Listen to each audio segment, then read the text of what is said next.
La vida del maestro Juan. Nosotros en el grupo de México hemos estado estudiando la capacidad de cada quien, la vida de los apóstoles. En esta fase estamos. No hemos llegado al maestro Juan todavía. A veces nos tardamos, es una reunión cada semana y a veces nos tardamos 4, 5, 6 reuniones para la vida de un apóstol, como por ejemplo el apóstol Severo. No lo hacemos en una sola reunión, porque es mucho lo que enseñan, lo que hay que sentir, hay que ver, hay que analizar en uno mismo. Entonces, nos ha ayudado para ir concientizando un poco más nuestra evolución. Entonces, está abierta, como dicen, está abierta la tribuna para que quien quiera comentar sobre el maestro Juan, el muy amado, adelante. ¿Quién quiere primero hacerlo? Vamos a ver, yo lo que tengo una lecturita aquí que es muy interesante, si os parece bien. O Adelante. hay que decir algo. Vamos a ver. Es un complemento a lo que estamos hablando de estas cosas y vamos a hablar de la lectura donde hablaba de las preferencias que tenía el maestro sobre Pedro y Juan, ¿no? En el capítulo El paraíso de Pedro. ¿Os parece bien? Sí. Dice, cabe aquí una breve reflexión sobre la ley de la afinidad, invulnerable como todas las leyes divinas. Ni aun los seres más evolucionados pueden sustraerse a ella, como lo vemos comprobado en todas las grandes inteligencias que pasaron por esta tierra revestida de carne. La igualdad en el sentir, el pensar y el querer es lo que despierta a las almas encarnadas esta profunda simpatía con que se forman las inquebrantables alianzas de almas que, persiguiendo un mismo ideal, se siguen durante largas edades hasta llegar a la unificación perfecta con el infinito. Verdaderamente la expresión persiguiendo un mismo ideal, siguen durante largas edades, coincide con las personalidades de Juan y de Pedro, sobre todo Juan, que quiero recordar que encarnó la madre del maestro Antulio, me parece a mí que fue. ¿En qué y por qué? Podrá preguntar el lector. Fueron Pedro y Juan los elegidos para el íntimo afecto del vehemente y ternísimo corazón de Yahshua. Pienso y creo de esta manera. Cuando un ser ha escalado las alturas espirituales en que se encontraba el maestro nazareno, está dotado de tal convicción acerca de todas las verdades eternas que las ve, las comprende, las palpa, digámoslo así, como nosotros los más simples sucesos de la vida diaria. Siendo así, en esas almas necesariamente se despierta una profunda simpatía para aquellas almas que se abren de inmediato y sin esfuerzo alguno a las verdades, convicciones y clarividencia que ellas traen en sí mismas como parte indivisible de su misma personalidad espiritual.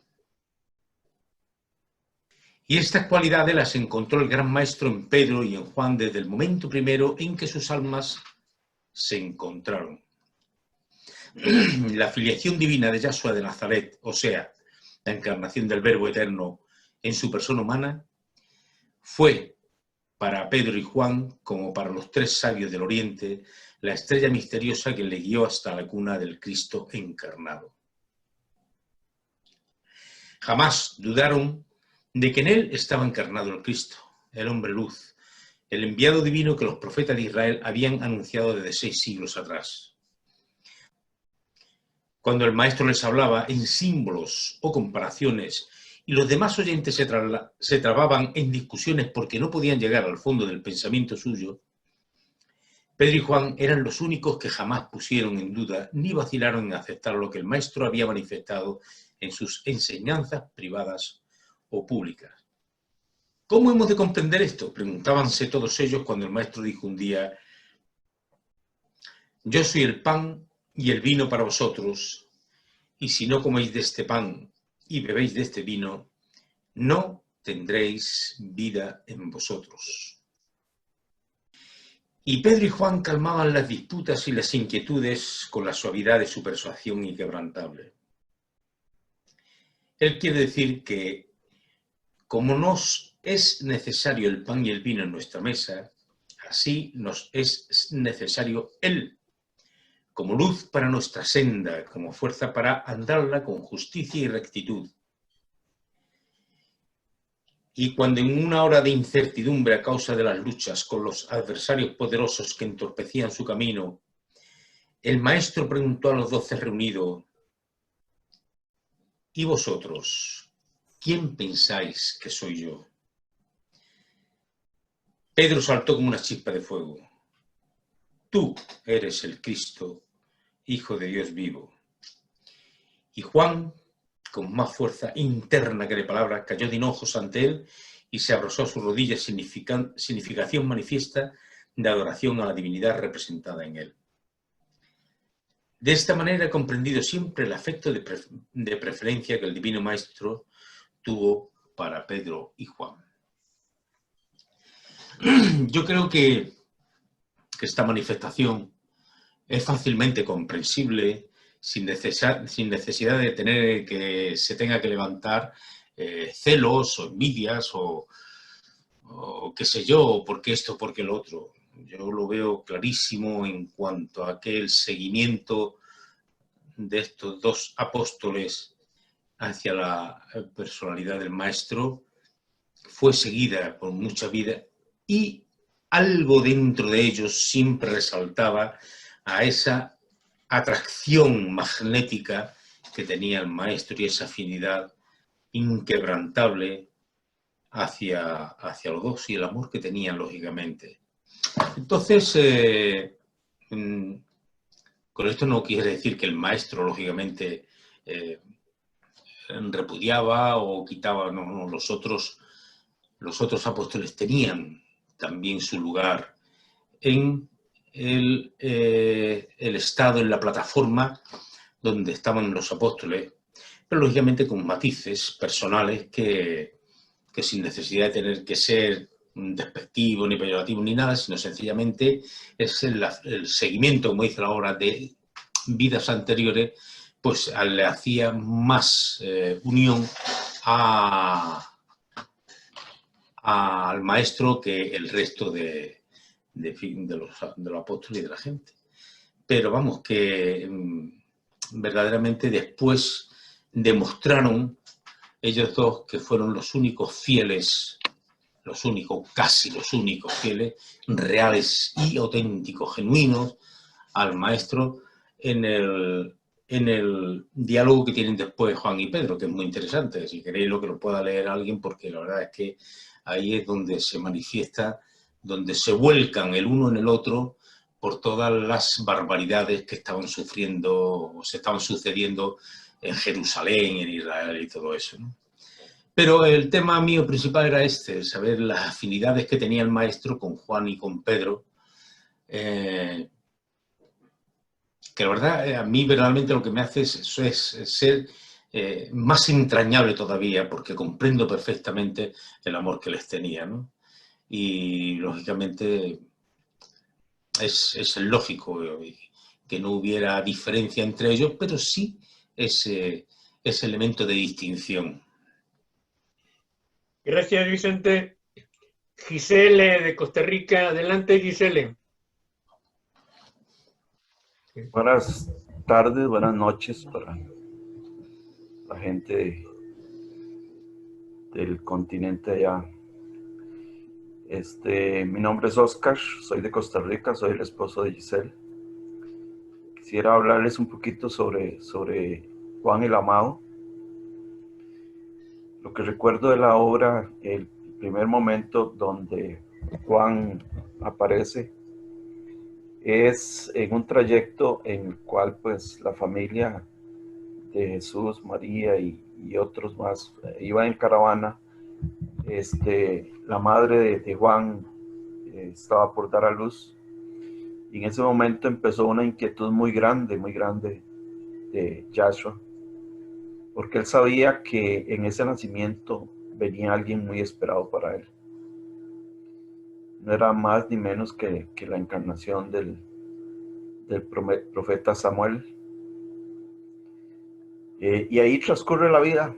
Ese momento es un momento que los une a ellos dos en un tremendo amor, un tremendo cariño, tal que pasaron los años. Ellos se llevaban 12 años.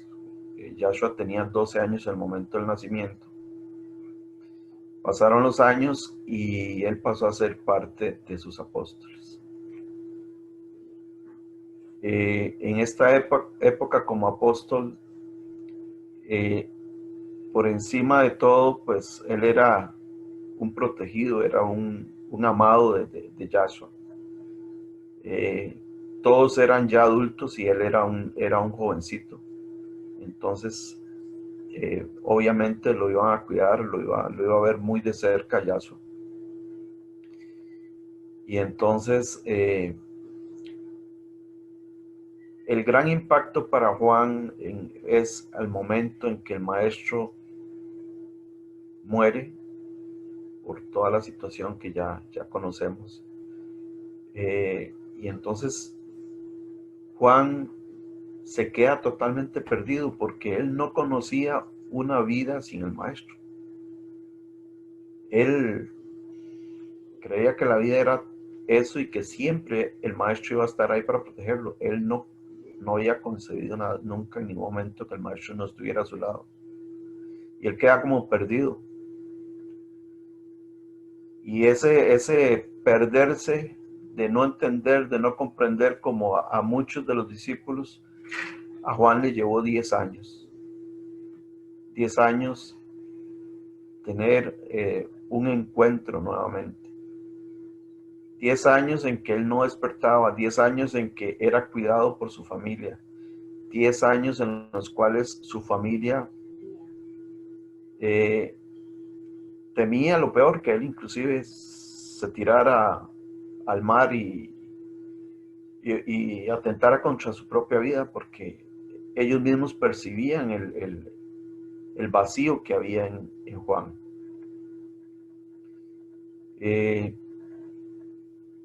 Dichosamente, pues el maestro siempre tiene sus alianzas, tiene sus formas, siempre sustentadas en el amor. Y es justamente María la pequeña la que viene a constituirse en un rayo de luz que le envía el maestro para él empezar a recuperarse, a volver, a salir de esa situación que tenía y que estuvo por esos 10 años perdido por la ausencia del maestro. Cuando se ve envía un encomendado para invitarlo a que fuera a su pedacito de tierra allá en Egipto. Sin hacer nada. Gracias a María, él toma la decisión porque ella decide acompañarlo, ella acepta acompañarlo cuando ella era con toda su debilidad. Y luego de eso emprenden ese viaje por barco, llegan al lugar donde está Cebeo, tienen la experiencia aquella formidable con las pirámides, donde prácticamente ellos hacen ahí pues un acuerdo de cuidarse uno a otro y estar siempre juntos, lo que lo necesitara uno al otro. Y esto empieza a Juan a sacarlo y a sacarlo y a sacarlo. Llega al seno de la madre Miriam, a Nazaret, y entonces en este momento, pues hay un momento muy bonito para Juan y para María, porque en la compañía de la madre Miriam, porque tiene la oportunidad inclusive de desarrollar las cualidades que empezó a obtener María la Pequeña de canalizadora, y empezaron a escribir un libro relacionado con toda la vida del maestro Anfión, toda su situación, con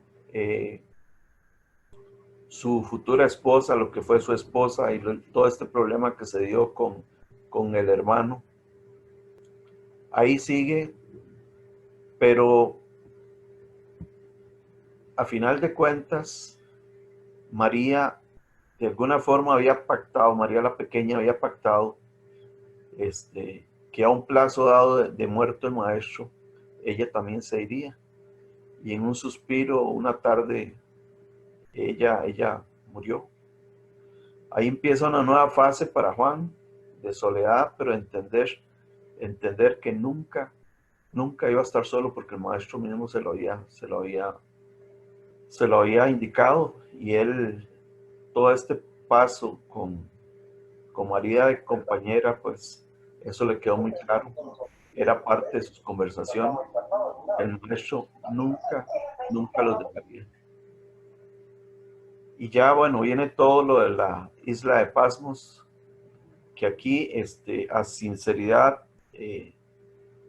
no he leído profundamente para dirigirme. Si alguno otro puede con toda propiedad referirse a esa parte, que es verdaderamente donde él corona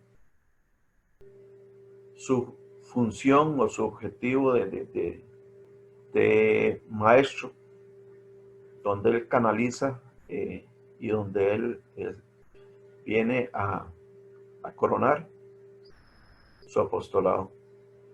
Le dejo la palabra a otro que quiera dirigirse y que quiera continuar. Muchas gracias. Sí, gracias, Oscar. Marcelo, por favor, adelante.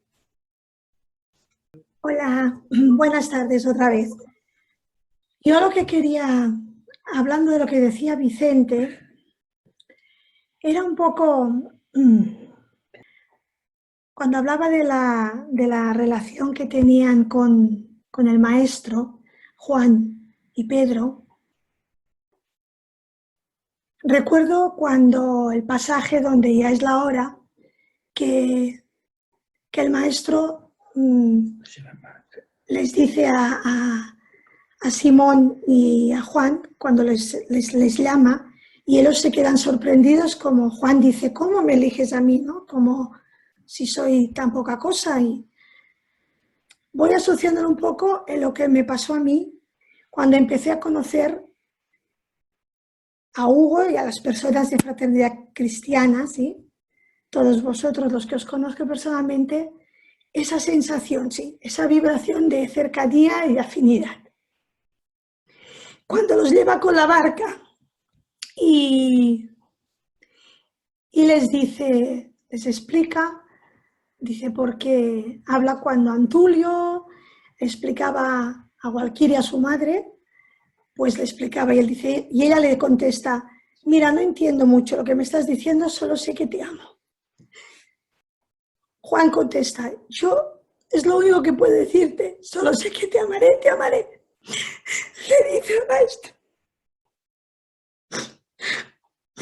Y después le dice a Pedro, le sigue contando, cuando le entregaron la copa envenenada, y un pequeñito que él había curado, sí, salta y le tira la copa envenenada, y dice, sí, pero no viste la segunda copa que después le dieron, ¿no?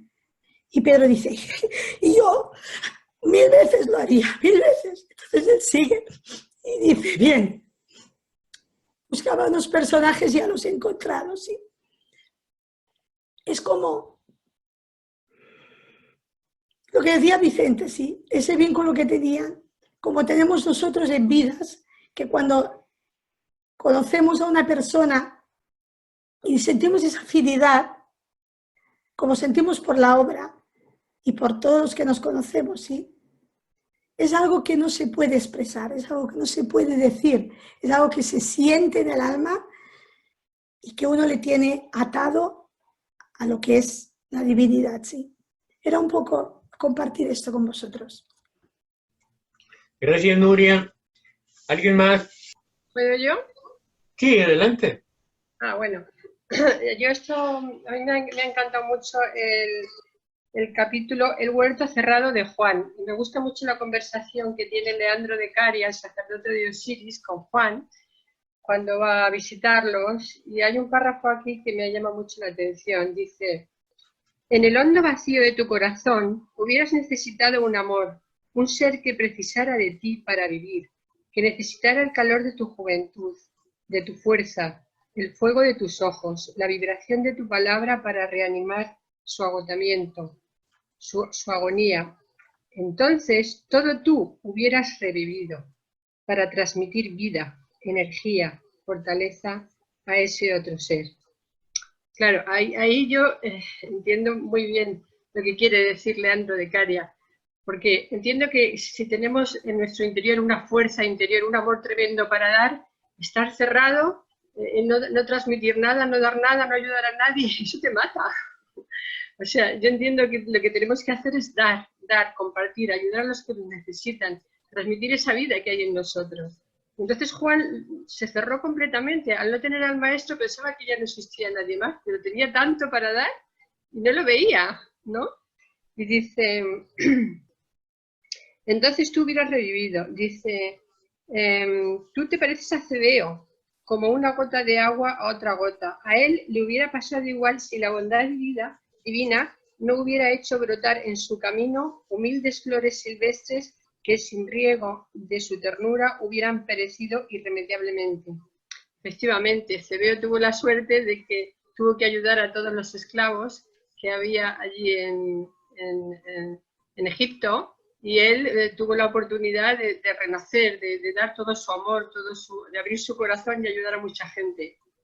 Pero más tarde fue, como se ha dicho antes, María, la María de Betania, la que le ayudó y la que le impulsó a que sacara sus talentos, porque claro, todos tenemos unos talentos, unas capacidades, y él era medium, él sabía cómo conectarse, cómo escuchar la voz interior y transmitir. Y él todavía no había descubierto ese talento en sí mismo. Así que tuvo que ser el impulso, la fuerza de Leandro de Caria y de María de Betania las que le ayudaron a sacar esa capacidad que tenía en su interior. Y una vez que la sacó, revivió y renació. Y entiendo que así tenemos que hacer todos, ¿no? Tenemos que sacar todos nuestros talentos, nuestras capacidades. Cada uno tiene los suyos. Y de esa manera nos realizamos. O sea, el verdadero yo se manifiesta, el alma se manifiesta, y es cuando nos realizamos todos. Cada uno en su campo, ¿no? Bueno, pues esto era lo que quería transmitir, la importancia que es el sacar nuestras capacidades, nuestros talentos para transmitir esa fuerza interior que llevamos todos y cada uno de nosotros. Muchas gracias. Gracias, Caterina Kiuka y después Rafael Montañez. Estoy probando el audio, buenas tardes. Bueno, muy contenta de poder compartir con mis hermanos la gran célula espiritual que cada día se agranda más. Y precisamente conversando con respecto a la vida del apóstol Juan, en Llave de Oro indica claramente el pasaje que pasaron 10 años para él, y encuentro un poco de relación también con respecto al tema del perdón y todo lo que se ha comentado hoy, porque nos muestra un poco nuestros temores, nuestras incapacidades o las creencias sobre sobre eso que tenemos de nosotros mismos. Y ahí explica en ese pasaje, bueno, dentro del resto de la obra también, que en realidad son las leyes de solidaridad para los que nos va preparando el camino evolutivo que nos va mostrando el maestro. Entonces, claro, después los apóstoles, Pedro también, María de Magdalo, nos van mostrando que además del amor de los unos a los otros, lograron, Pedro logró sacar a María de Magdalo y así la madre Miriam a Juan, y esta solidaridad que se ha dado a nosotros, yo creo que también es un símil que uno puede ir comparando en realidad con la obra y ayudándonos mutuamente, porque hay momentos así en este camino de ir desbrozando el puerto interior, que para mi gusto, como decía el Pan Grave también, es un camino fuerte, es un camino adulto, porque como el mismo maestro Juan nos muestra, él tuvo que darse cuenta que el sentirse tan amado, probablemente había unas gotitas ahí o unas ramitas, unas oruguitas de orgullo. No estoy diciendo que sea así, pero probablemente a mí me hace sentido, porque sintiéndose tan amado, a veces uno dice, ¿por qué? Y yo en muchas cosas que me han pasado en mi vida, y digo yo, ¿por qué no? ¿Quién soy yo como para no tener que vivir lo mismo que vive el resto de todos los seres humanos que estamos encarnados? Entonces uno, no sé, hasta en momentos duros, difíciles, dolorosos, siente ese rencor porque uno se siente herido en su orgullo, lastimado tal vez, y además el rencor es como ese ronroneo en el que uno recuerda el mal momento, lo revive constantemente, y esa espina que se clava, que uno permite en realidad que se clave en el alma, la sigue haciendo sangrar. Entonces, pero ¿por qué no? Si estamos todos aquí en este mismo planeta, lo mismo ahora con este virus, como decía Huguito, bueno, la ley es unilateral, podríamos decirla, para todos igual. No tendría por qué haber diferencias si el mismo maestro, el ruiseñor del amor, el Mesías, una estrella excelsa, tomó materia física, biológica, sudó, le dolió, sangró. Entonces, ¿por qué nosotros tendríamos que ser distintos, verdad? Entonces, esos 10 años de inactividad, yo creo que a mí, hablo a modo personal, han pasado tantas cosas en mi vida. Y claro, me hace sentido con el orgullo, me hace sentido pues, una relación con el dolor también, ¿verdad? Con el rencor, con lo que decían del perdón, que también habló, creo, Mariana, y le decía, claro, orgulloso decirte perdono, también encuentro razón, ¿verdad? Pero es eso, para mi gusto, como decía también Carlitos Guillones, esta escuela nuestra es ética, es moral y valórica. Entonces ese es el camino de la evolución que nos mostró el maestro, al punto de un nivel excelso en realidad de lo que es la ética, la moral y los valores. Y lograr ese camino obviamente no es de rosas, como decía él. Sale también en Llave de Oro, cuando dicen, hubo mucho tiempo que no lo entendí, y decía que violencia la vive quien se la hace, ¿verdad? Y esa persona que hace esa violencia podría lograr a la evolución correcta. Y claro, cuando yo estrujo mi corazón y estrecho la mano del detractor, como dicen ahí muy claramente en la obra, como lo hizo el maestro con Hanan, por ejemplo, que lo vimos hace corto tiempo, en el que él incluso lo sanó, conociendo el pasado, la relación de las vidas pasadas que tuvo con él, y sabiendo también el futuro que le esperaba en la relación con esta persona, lo sanó, lo dejó, y con un nivel de amor que, bueno, obviamente es de esa altura, de ese nivel de evolución solamente. Y me preguntaba yo también con respecto al plexo solar que hablaba Venancio Huguito, y hay un capítulo también que a mí me hace mucho sentido y me ha hecho muy bien siempre, es de la verdadera vida espiritual.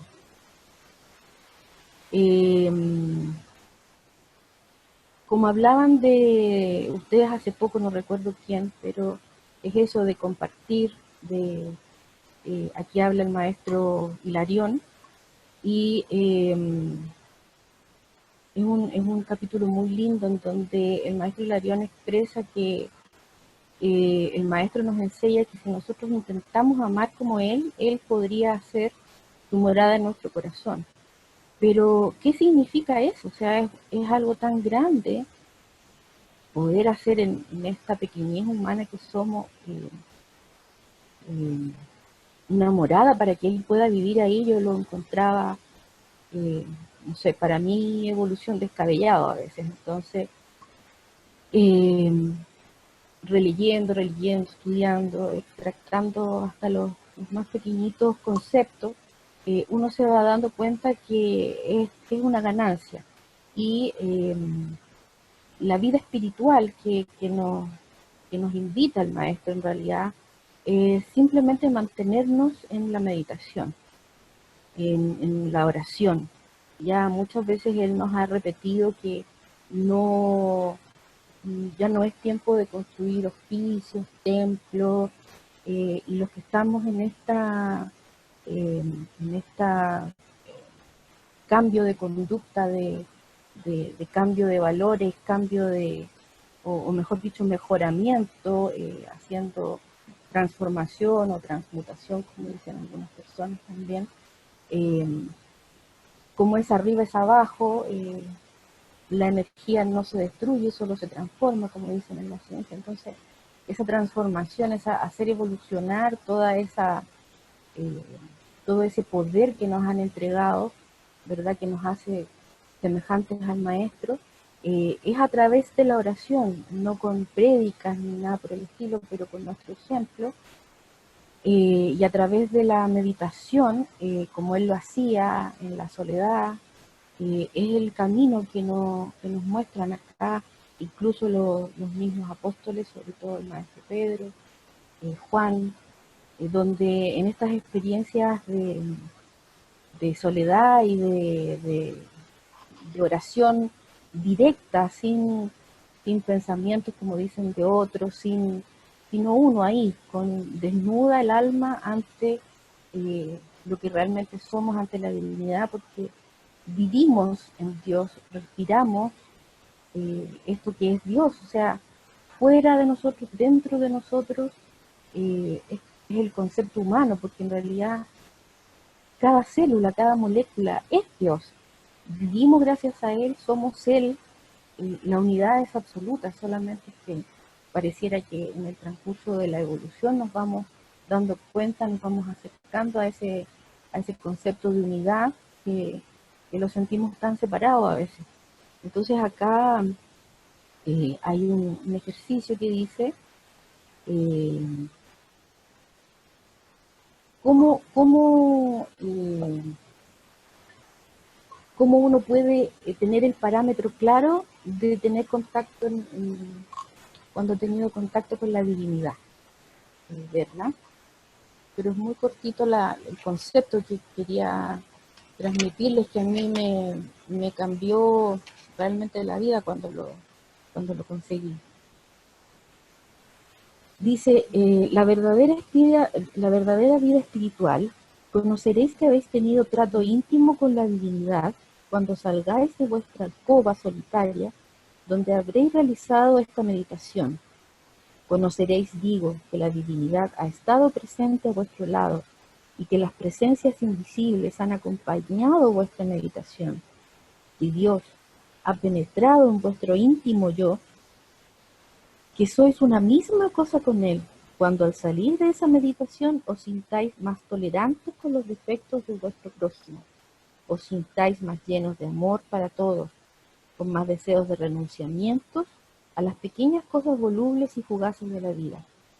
Si perseveráis en esa forma de meditación, acabaréis por ver el pasaje de todas las cosas del mundo como en un plano secundario, porque lo primero para vosotros es la vida de vuestro espíritu, eterna como eterno es Dios, del cual emana.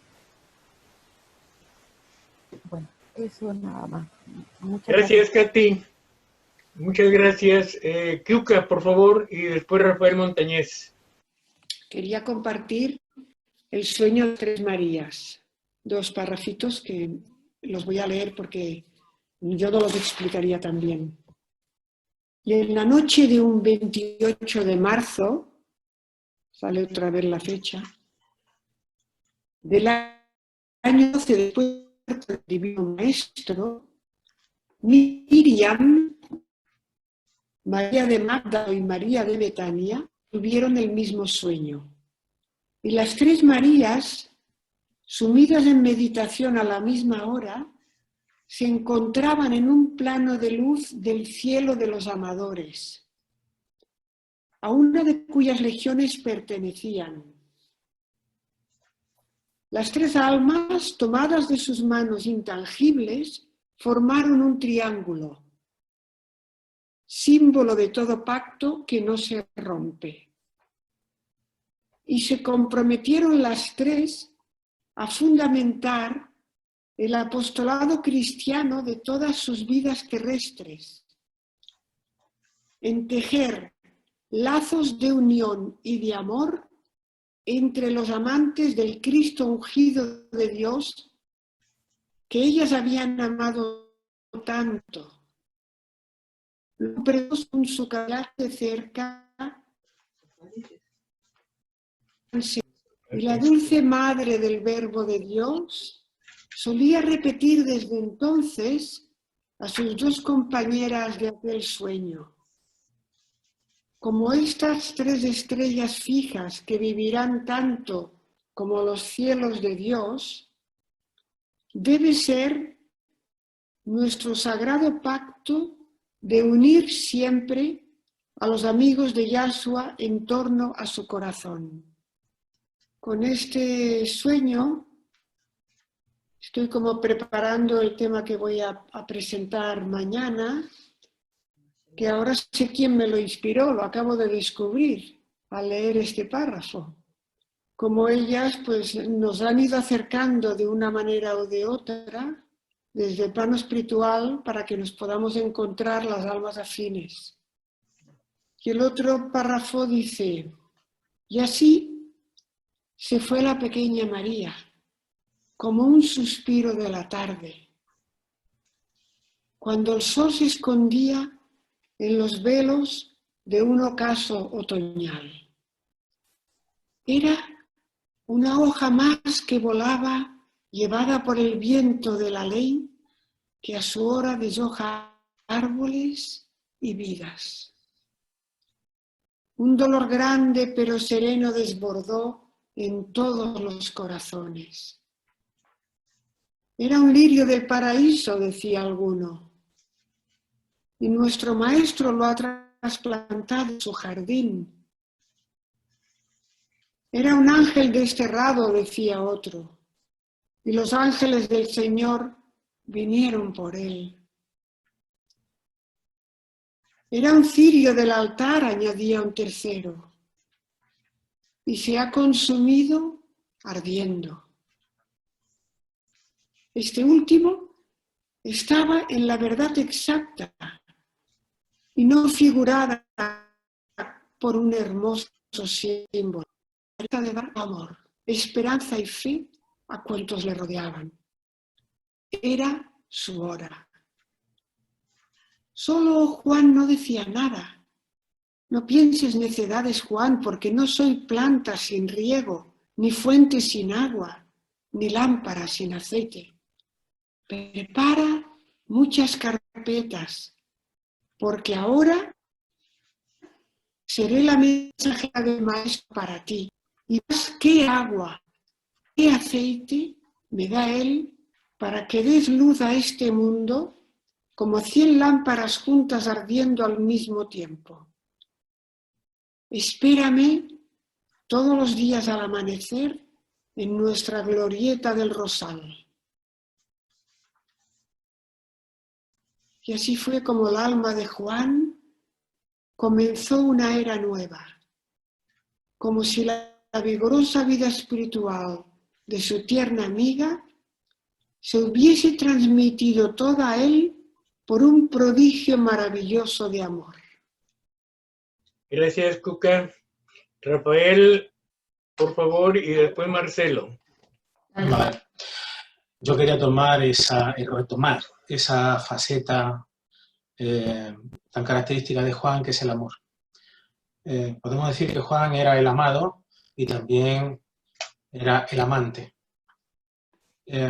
Todo cuanto nos rodea, pues todo cuanto emana de la divinidad es amor. Entonces el amor lo tenemos ahí, pero muchas veces no somos capaces de entenderlo, de sentirlo.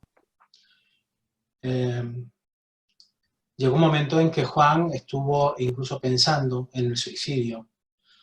Al verse abandonado, él creía, al verse abandonado de ese gran amor que había tenido junto a él.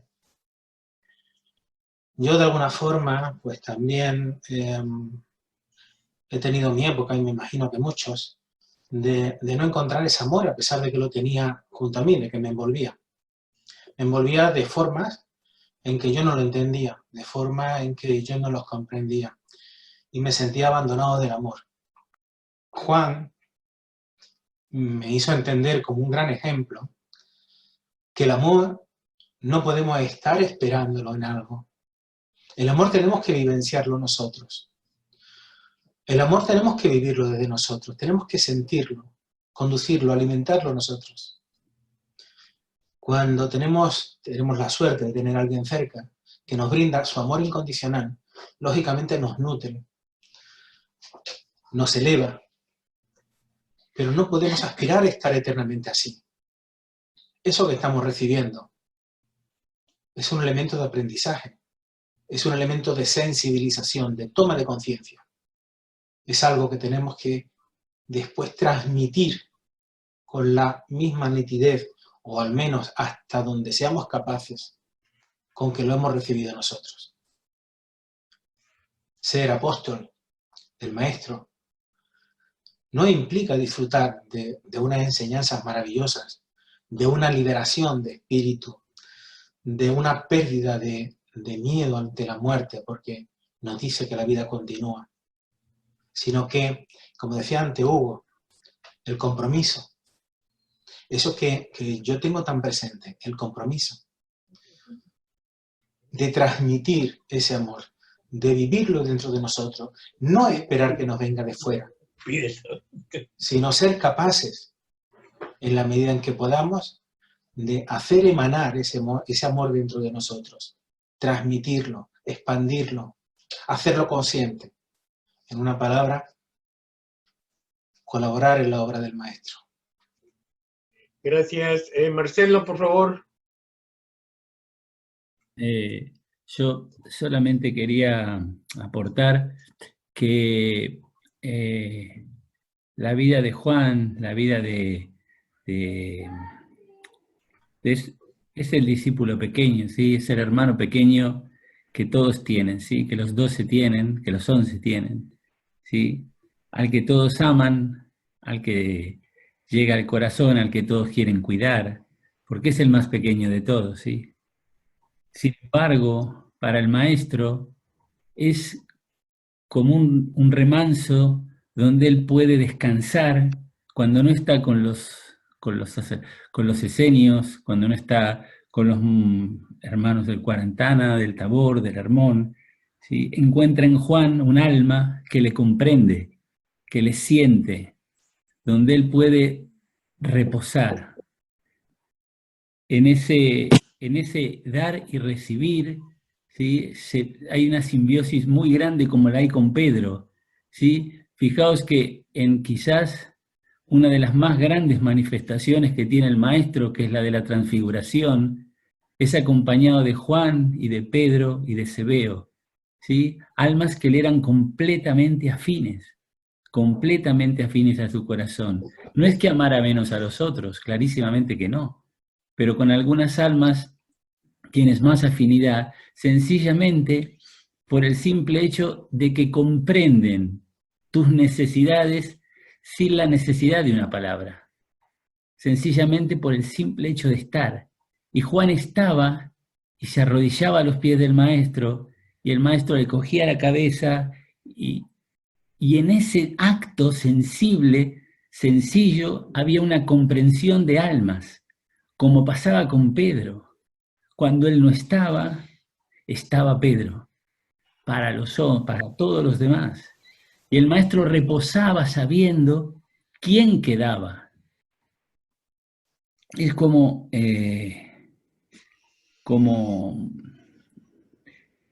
quizás lo que pasa en la isla de Patmos, ¿sí? Define perfectamente bien la sensibilidad y el amor de dos seres como Pedro y como Juan, ¿sí? Que en algún pedacito diría que del Hierofante, por ahí estoy equivocado, dicen que eran almas pertenecientes a la Legión de los Guardianes, ¿sí? Que acompañaban al Maestro desde larguísima data, en la vida de Sadia, en la vida del profeta Samuel, en el caso de Juan, ¿sí?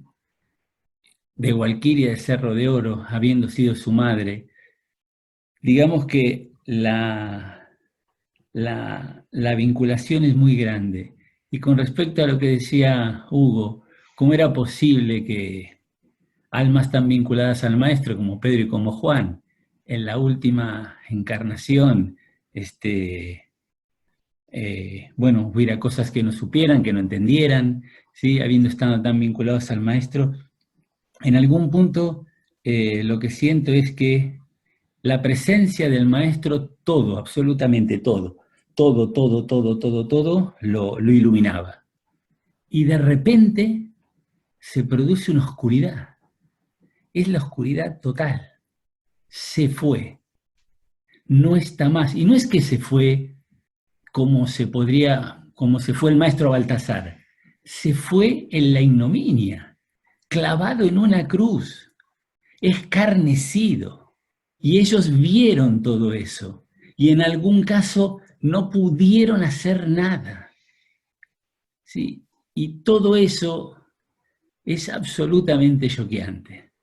Absolutamente choqueante, y se quedan paralizados. Totalmente paralizados. Yo lo relato en este momento, ¿sí? Y siento ese mismo estupor en mi corazón. O sea, no está más, se fue, partió. Pasará tiempo y volverán a sentirlo en su corazón. ¿Sí? Primero Pedro, con esa fuerza infinita que vive dentro de sí, y luego Juan, a niveles que los otros apóstoles a lo mejor no llegaron. Cada uno lo hizo al nivel que tenía que hacerlo, porque es así para todas las personas. Pero creo que el alma de Juan, de ser amado del Maestro, es amado del Maestro porque el Maestro encontraba en él el lugar donde apoyar su cabeza y sentirse comprendido. Gracias, Marcelo. Arístides, y al final Roney, terminamos con Roney para Giselle nos ha dado un poco más de tiempo. Gracias, Giselle. Adelante, Aris. Gracias, Cande. Yo quisiera comentar sobre el capítulo que habla del momento en que se hace la luz en Juan, que se llama Fiat Lux, se hace la luz.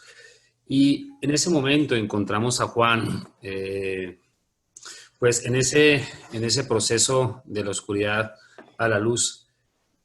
Y le clama, dice, oh Señor, ¿dónde estabas cuando yo gemía junto al mar de Galilea, en cuyas negras profundidades quería arrojarme, desesperado por no encontrarte más en la tierra? Así clamaba Juan cuando la explosión de luz fue tan intensa en su mundo interno que su endeble materia física no la resistía más. Y la voz contestaba, en ti mismo estaba, Juan. Pero tu amor era tan humano. Amabas la personalidad humana y ella no era más. Ahora buscas al Verbo de Dios que es verdad eterna. Ahora buscas al Hijo de Dios que es por ley luz de este mundo.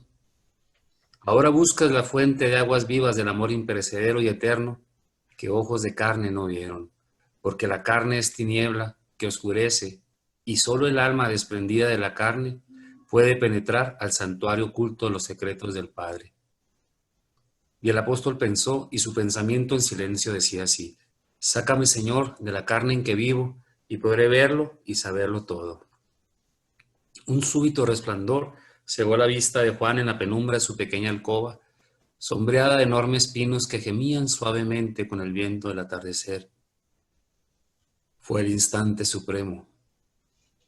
Su maestro, tan intensamente evocado, lo sacó de la carne para que su alma, mariposilla vagabunda, enloquecida en los jardines de la vida, se sumergiera por unas horas en la luz inextinguible.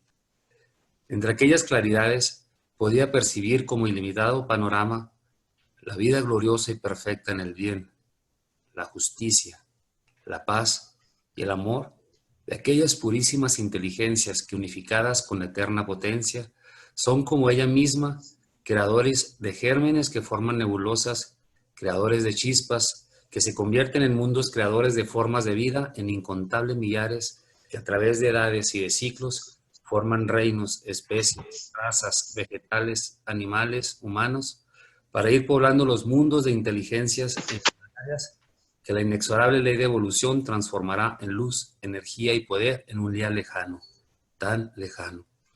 Ese momento en el que se hace la luz por completo por parte del maestro, que le ilumina absolutamente, y desde ahí es cuando extiende por completo, valga la redundancia, sus alas para elevarse sobre todas las cuestiones de la materia que lo estaban acometiendo.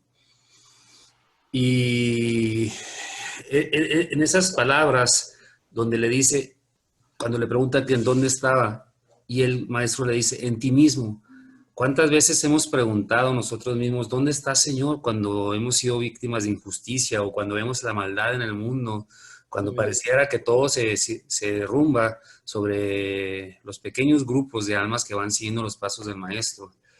Y es ahí, en esa parte, donde se le enseña a Juan y a nosotros mismos, como decía Hugo, tenemos que irlo haciendo, aplicarle a nuestra vida, ir buscando más allá de la materia, ir buscando más de lo que nuestros ojos humanos pueden percibir.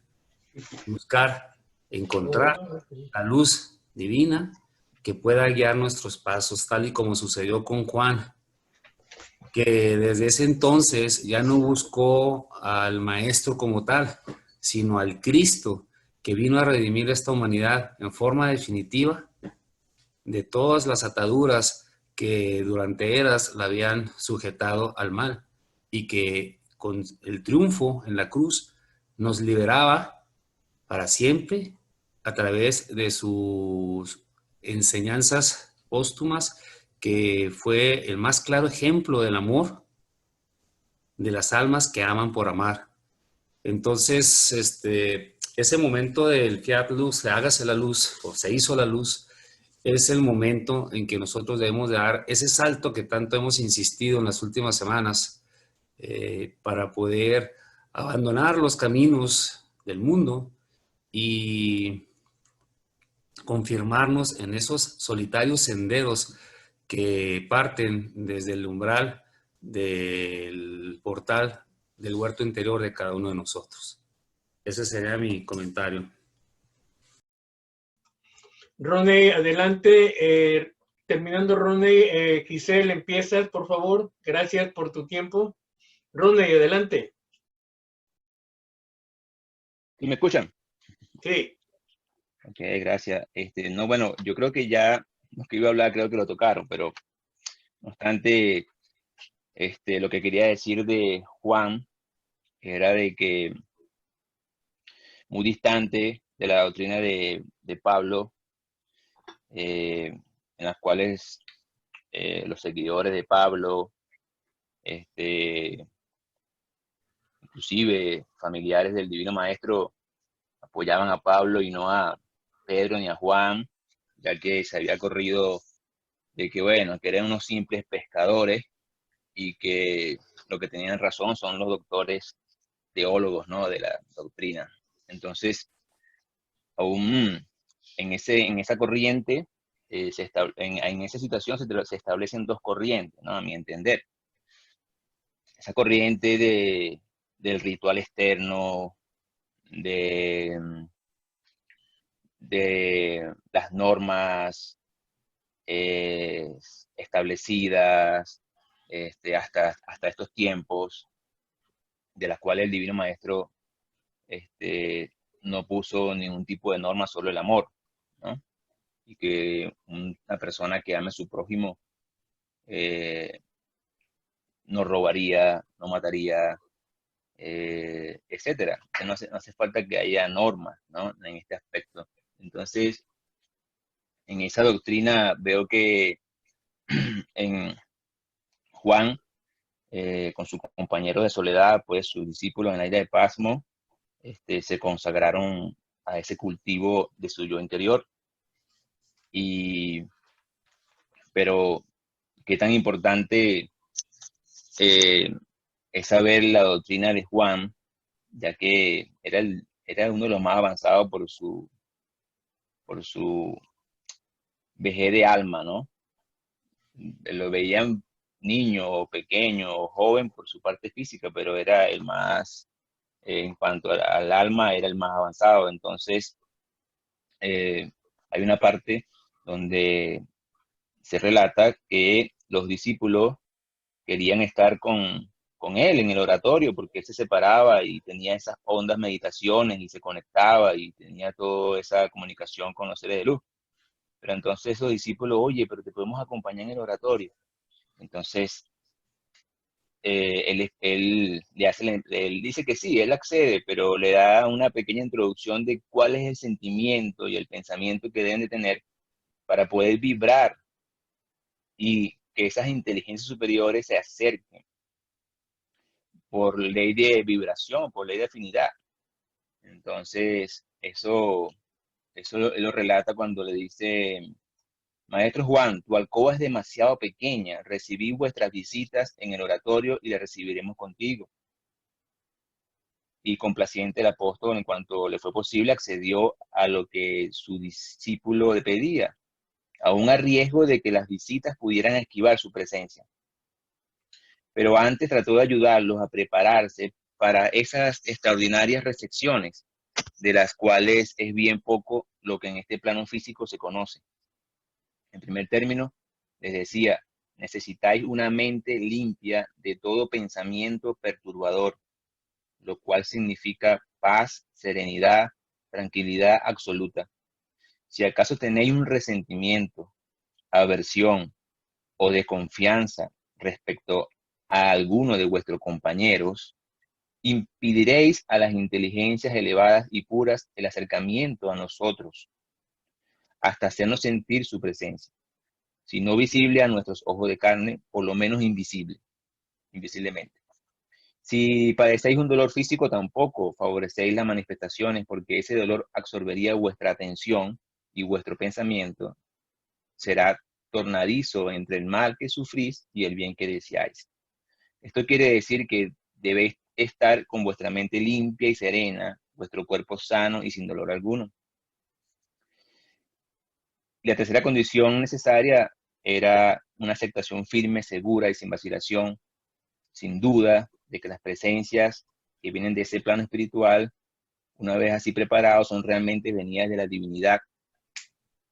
Entonces, yo sé que los otros creo que ya lo tocaron, pero más adelante quería decir que ellos se consagraron al cultivo de su yo interior. Salieron, dice la obra, salieron los más grandes maestros espirituales que en los primeros 3 siglos de la era cristiana llevaron a gran altura.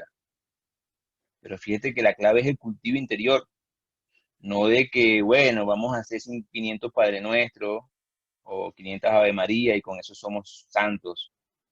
No, esto se cultivaron su yo interior, que bien nos explican los maestros en Llave de Oro 7 Portales, cómo hacerlo.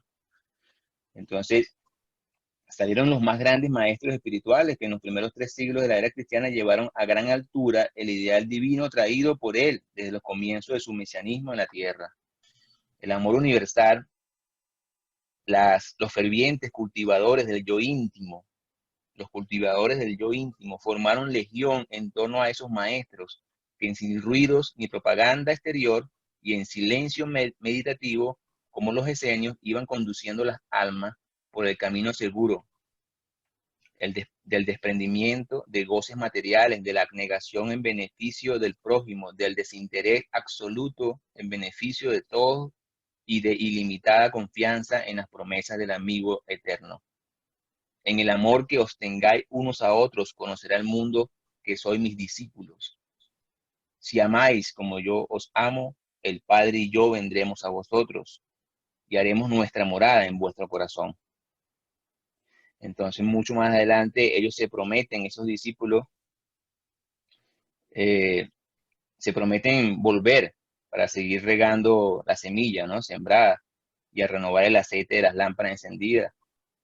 Y bueno, en eso vemos esos maestros de almas que ellos luego encarnaron. Tenemos un Cipriano de Cartago, un Basilio de Capadocia, Eustaquio de Capua, Dionisio de Atenas, Antonio de Como, Sereno de Panonia, Justino de Flavia, Jerónimo de Estridón, Cayo de Dalmacia, Jorge de Capadocia, Sotero de Nápoles y Blas de Sebasté. A los mismos seres que en la solitaria isla de Pasmo extrajeron de las voces sin ruido que el amigo eterno susurraba en sus corazones la elevada enseñanza teológica y mística que imprimieron vigorosamente en las grandes corrientes espirituales iniciadas por ellos en los siglos primeros del cristianismo. Eso es muy importante porque de ahí nacen muchas corrientes, los sacruces, el gnóstico, todo lo demás, pero bueno, estamos hablando de la obra de Mamina, que también los maestros se afianzan y nos dicen, nos repiten que es a través del cultivo del yo interior y limpiar nuestro jardín de las malezas en lo que nos puede elevar y conectar con los seres de luz, por el Divino Maestro. Otra cosa más que yo quería mencionar aquí rápidamente es en el capítulo La Gloria de Juan, que cuando que el Divino Maestro se le aparece o le habla, le dice, llegó una hora, la hora de Juan, en que la voz le hizo sentir estas palabras: amado Juan, he de pedirte algo que tú me puedes dar, Maestro, Señor mío. ¿Qué puedo darte yo a ti? Que tienes la grandeza del reino eterno en tus manos.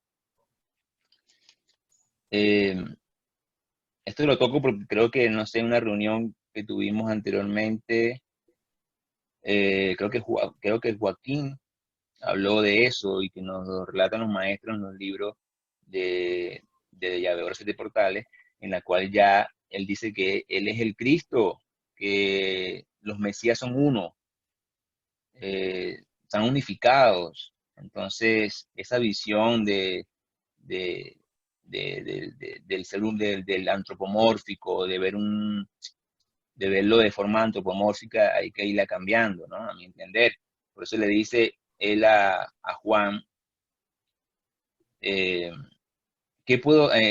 el apóstol cayó de rodillas para escuchar lo que su maestro iba a pedirle, y la voz continuó: lo que me amaron en la tierra han escrito de mi vida de hombre, cuánto de grande y bueno se puede decir de un hombre, que según ellos pasó el nivel de los demás hombres.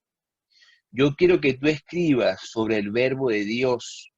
Ignora a la humanidad la acción de los Mesías sobre los mundos que la eterna ley les encomienda. Ellos son el verbo de Dios, el pensamiento de Dios, la idea de Dios, que por eso los Mesías pueden decir con toda verdad: yo soy la luz de este mundo, yo soy la verdad divina, yo soy la vida eterna.